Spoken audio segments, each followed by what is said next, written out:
We've been doing this on a month-to-month basis, so let's talk about the latest revenue numbers. We broke our winning streak in May, didn't we? Yes, we did. We had a few months there where we were on the plus side. But May came in at nearly $44 million below estimate. That brings the year-to-date number to $332.9 million in the red. And that's my point.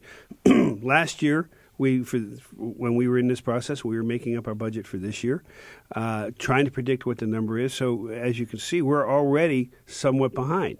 Over $300 million is not a small number to be behind. We're hoping that the month of June's revenues come up, and so when we finish this year, we won't quite be completely. We'll still be in the red because I don't think we're going to make up that difference. But then we're moving into the next year in the red, trying to get ourselves back to balance at that point in time. So everybody sees increases in revenue, and they immediately want to spend it. And I understand why. These cuts, these reductions in spending, they're painful for everybody. They're painful for me to see what's going on, to hear what's going on. They are passed along to the counties and to the school districts and to the agencies. I understand that. But this is truly the lingering effects of the recession that occurred in 2008, 2009. In many respects, it's just catching up to state governments and county governments that during that recession, they still had the money coming in. So we're a little late as compared to maybe the private sector. But also it is the increase in the pension. And as you know, I've been talking about pension. When talking to the leaders the other night, we talked at length about the pension and having to, after this budget, start sitting down and saying, what can we do to make the pension issue that won't go away? Everybody has it. Look at California. Yeah. But what can we do to adjust it and try to manage the amount of money that we have to put into the pension every year? Now, you did say that you were in the process of looking for places where you could restore some of the proposed cuts. Higher education, one of those line items? Well, you have the three big areas. Number one, or two big areas, and the first one's divided. Education, 40.3% of the budget.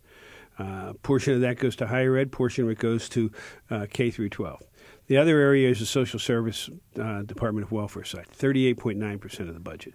As you know, that's pretty much the entire budget. That's 80% right there. Mm-hmm. So any movement, whether it's reductions or increases, it's going to be in those two major categories. So the debate really comes down to, and I'd love to have a room of educators in here, should we put the money in K through 12 or should we put it in higher ed?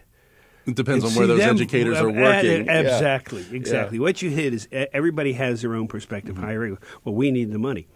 And I hear that people say, well, we need the money for K through 12. I understand. We need money everywhere.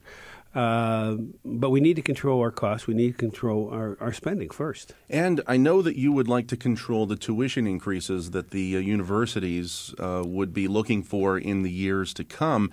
And I guess my next question is, with lawmakers also talking about that and trying to somehow handcuff limiting tuition increases to maybe giving some of the state funding back to the schools, is there a legally binding way to do that? Because a handshake agreement isn't legally binding, and I don't know. I don't think that there is a legally binding way to do that. There is a handshake agreement, or could be a handshake agreement to do that. And I guess the only way to enforce a handshake agreement is if you don't live by the agreement, higher ed. Well, then next year, watch out when it comes to the budget.